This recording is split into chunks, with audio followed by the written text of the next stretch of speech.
E aí, pessoal, bora mergulhar de cabeça numa das imagens mais fortes de toda a Bíblia para a gente entender quem é o Filho que redime.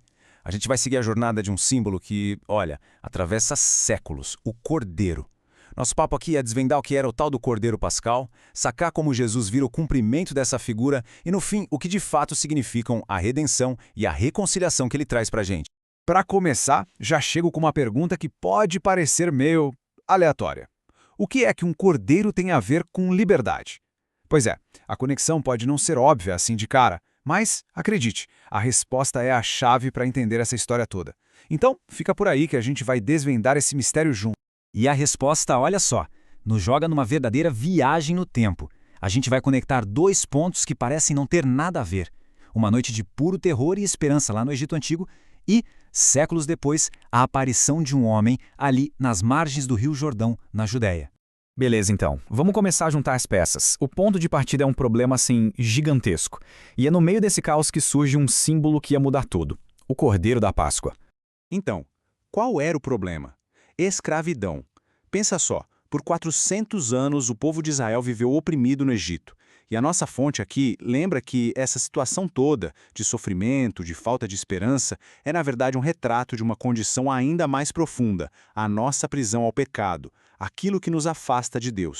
E aí, no meio desse cenário de opressão total, Deus chega e apresenta uma saída. Ele passa um ritual super preciso com instruções bem específicas. E o que é fascinante aqui são os detalhes, sabe? Não era para pegar um cordeiro qualquer, não. Tinha que ser perfeito. O sangue não era só derramado de qualquer jeito. Ele tinha um propósito, um lugar certo para ser aplicado. E a refeição, nada de jantar tranquilo. Era para comer com pressa, de pé, já pronto para vazar em direção à liberdade. E o resultado? Nossa, foi dramático. Naquela noite, o juízo de Deus passou pelo Egito. Mas as casas que estavam marcadas com aquele sangue, elas foram poupadas. O sangue do cordeiro foi o sinal que livrou da morte e que deu o pontapé inicial na jornada para sair da escravidão. Então, a sacada aqui é o seguinte: a primeira Páscoa não foi só um evento histórico que ficou lá no passado, não mesmo. Ela criou um padrão, sabe? É o que o pessoal da teologia chama de tipo.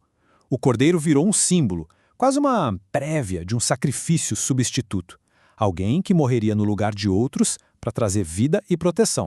Agora, segura aí porque a gente vai dar um salto no tempo para ver como essa promessa antiga se cumpre de um jeito que ninguém, simplesmente ninguém esperava. É aqui que a história deixa de ser um símbolo e vira realidade. Pensa um pouco. Todo santo ano, a Páscoa era celebrada. Era um lembrete constante daquele primeiro livramento. Era um ritual forte, sem dúvida, mas era temporário. Isso faz a gente pensar, e se existisse uma solução definitiva? Um sacrifício que não precisasse ser repetido nunca mais? E a resposta? A resposta vem numa das frases mais bombásticas da história. Séculos depois da primeira Páscoa, João Batista olha para Jesus e solta: "Olha ali, é o Cordeiro de Deus que tira o pecado do mundo." Cara, naquele exato instante, foi como se todas as pistas, todos os símbolos do passado, de repente fizessem sentido. O que o João Batista estava fazendo ali era, basicamente, ligar os pontos. Ele estava dizendo: gente, esse Jesus não é só o Cordeiro da Páscoa, aquele que livra da morte. Ele é também o servo sofredor que o profeta Isaías falou. Aquele cordeiro que foi levado para o abate para morrer no lugar dos outros e resolver a questão do pecado. Isso nos leva para a terceira parte do nosso papo. Ok, se Jesus é o cumprimento disso tudo, o que faz o sacrifício dele ser tão diferente, tão definitivo? Porque isso muda absolutamente tudo. Essa comparação aqui deixa a diferença bem clara. Pensa assim, os sacrifícios antigos eram como uma sombra, um lembrete constante de que o problema ainda estava lá. Precisava repetir todo ano, usava sangue de animais e só, cobriu o pecado por um tempo. Já o sacrifício de Cristo foi outra história, foi único, com o próprio sangue dele, e como a Bíblia diz, foi para aniquilar o pecado, acabar com ele de vez. Uma vez só. É isso que faz tudo ser tão poderoso. Não foi uma série de sacrifícios, foi um evento único e suficiente.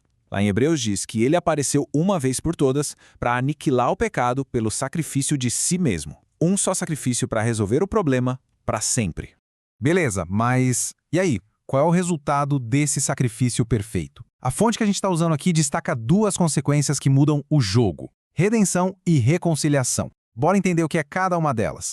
Primeiro, Redenção. A palavra original no grego é apoloitrosis, e ela significa, literalmente, um resgate pago. Pensa nisso como ser comprado de volta da escravidão. O preço foi o sangue de Jesus. E o resultado é a nossa liberdade total do domínio do pecado. E segundo, reconciliação. Isso aqui vai além de ser só liberto de alguma coisa. É sobre ser trazido de volta para alguém. Aquele relacionamento com Deus que o pecado quebrou, agora é consertado, restaurado. A barreira que separava a gente dele, já era, foi removida.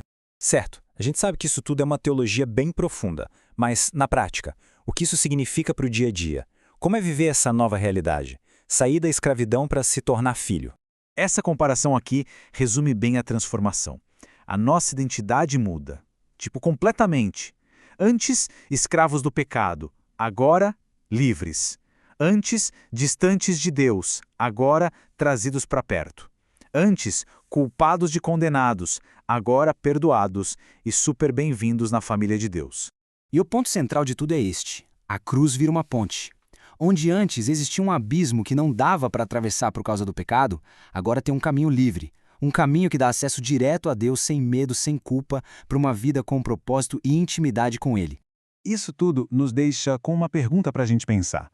A obra está feita. A ponte foi construída pelo Cordeiro de Deus. A questão que fica no ar é: o que significa na vida real, no nosso dia a dia, escolher atravessar essa ponte hoje?